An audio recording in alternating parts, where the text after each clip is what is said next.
তখন আমি নিলয়কে বলতে লাগলাম কি হয়েছিল আমার সাথে সেই 8 বছর আগে।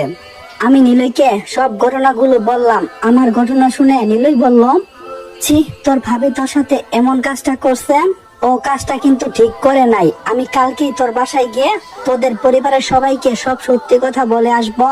সাথে সাথে নিলয়কে বাধা দিয়ে বললাম, আমার জীবন থাকতে তুই কখনো এসব কথা তাদেরকে বলবি না। নিলয় কিছুটা অবাক হয়ে বলল, কিন্তু কেন? আমি বললাম, তাদেরকে এখন কোনো কথা বলে লাভ হবে না। তাদের ছাড়াই আমি চলতে শিখে গেছি, নিজের পায়ে দাঁড়িয়েছি, এখন তাদের কোনো দরকার নেই।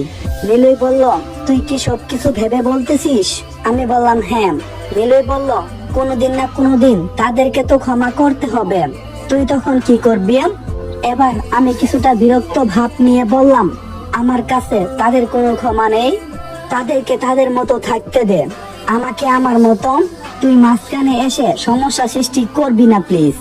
নিলয় আমার কথা শুনে বুঝতে পারলাম, আমি বুঝতে পেরেছি এইসব বিষয়ে আর কথা বলবো না, কেমন?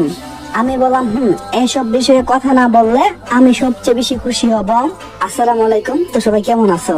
আশা করি আল্লাহর রহমতে অনেকটাই ভালো আছো।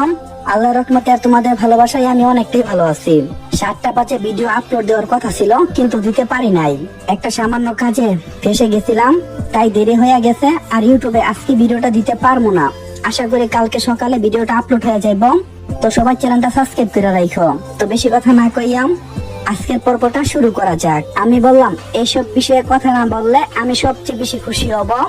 নিলয় বলল, ঠিক আছে, বাদ দে। এখন কোথায় থাকছিস এবং কয়দিন এখানে থাকবি? আমি বললাম, এখন এখানেই থাকছি এবং অফিসের কাজ শেষ হলে চলে যাব। নিলয় বলল, তাহলে চল আমাদের বাসায় যাওয়া যাক। আমি বললাম, না, এখন কারো বাসায় যাব না, বাসায় গিয়ে ঘুমাবো। অনেকটা রাস্তা হেঁটে এসেছি, তাই ভালো লাগছে না। নিলয় বলল, ও, এখন বাসায় চলে যাবি নাকি? আমি বললাম, হ্যাঁ, বাসায় যাব। তুই কোথায় যাবি? নিলয় বলল, আমিও বাসাতেই যাব। চল তাহলে যাওয়া যাক। তারপর আমি আর নিলয় একসাথে হাঁটতে লাগলাম। নিলয়ের বাসা আমাদের বাসার পাশেই, তাই আমি ওর সাথেই যাচ্ছি।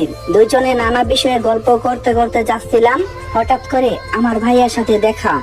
ভাইয়া আমাকে দেখে বোধহয় কিছুটা অবাক হলো, তবে কথা বলতে এলো না। আমি নিজে থেকেও কথা বলতে গেলাম না, কারণ তাদের সাথে আমি কোনো সম্পর্কই রাখতে চাই না। আমি জানি না কেন আমার সাথে এরকম হয়। যতই ওদেরকে ভুলে থাকতে চাই, ততই যেন নানা কারণে ওদের কথা মনে পড়ে।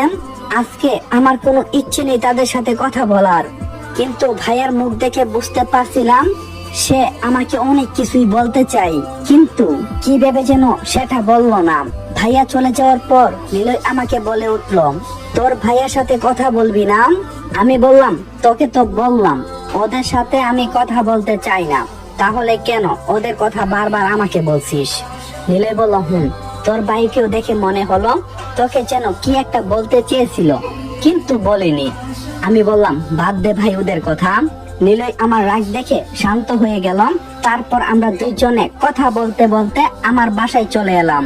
তাই নিলয়কে বিদায় দিয়ে আমি আমার বাসার ভিতরে গিয়ে ফ্রেশ হয়ে ঘুমিয়ে গেলাম। আজকে শরীর অনেক ক্লান্ত, তাই আজকে আর বেশি রাত জাগলাম না। পরের দিন সকালে ঘুম থেকে উঠে ফ্রেশ হয়ে গাড়ি নিয়ে অফিসের উদ্দেশ্যে বের হলাম। অফিসে যাওয়ার পথে একটা রেস্টুরেন্টে গাড়িটা থামালাম, নাস্তা করে আবার গাড়িতে উঠে পড়লাম। গাড়িতে করে অফিসে গেলাম।